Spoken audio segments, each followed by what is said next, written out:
Okay, I really think you guys are gonna cook me for this opinion that I have, okay? But I would like to know what your thoughts are. I really am curious. This is not like clickbait. I do really want to hear your thoughts. I'm truly, truly curious with the question I'm gonna ask you guys. So I gotta give you some context. There was a video on here where I watched it and I thought the answer to the question the creator was asking was quite obvious, but then I opened the comments and I realized I was in the minority and pretty much no one agreed with what I was thinking. And it was a woman essentially saying she went out to eat with her husband, and before ordering, he asked her if she wanted to get any fries. She said no, she didn't want any. He gets fries. When the food comes, she goes to grab a few off his plate, and he says, no, you cannot have any because you said you didn't want any.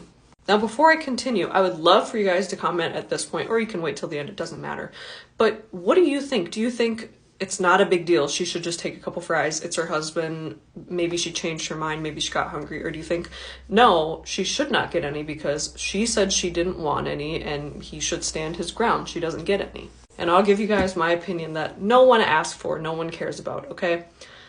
If it was me, okay, and I'm gonna put myself in her exact position except gender roles reversed. I'm out with my partner, okay, my husband in this situation, and I ask him, hey, do you want any fries? He says no, and I'm like, okay, and then I get fries, and mine come, and he's like, actually, those look really good, and he takes a couple off my plate. I don't care. I don't care, you guys. I am okay with that.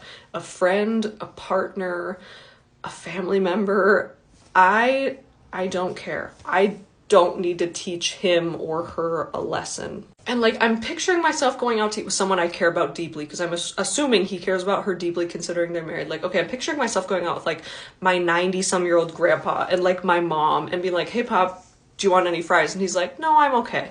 And then I get fries and he goes, ooh, those look really good. I'm not gonna say, you cannot have any, you need to learn your lesson. You did not want any. Like, I don't care. I love you. You're my family member. You can eat my entire plate. And that's okay. I'll order another one. If you're hungry, you can have it. Like, I'm not going to teach you a lesson. It's okay that you changed your mind. You eat what you want, and I'll eat what's left. If there's nothing left, and I'm not saying this to be like pick me or cringe or like, oh, I'm so unique, but like I'm being so honest, you guys. It's just not a big deal, and I don't need to teach people a lesson. Like, it just makes me wonder, the people who are like, no, that's crazy, you need to teach her a lesson. Have you guys went out with like a friend or a family member and like shared things? Like, that's like a thing I can picture myself joking about with like my mom or my dad, is us going out and then be like, do you want this? Me being like, no, and then it comes like, oh, actually, that looks really good, give me a bite. Like, have you guys never done that? It's just blowing my mind.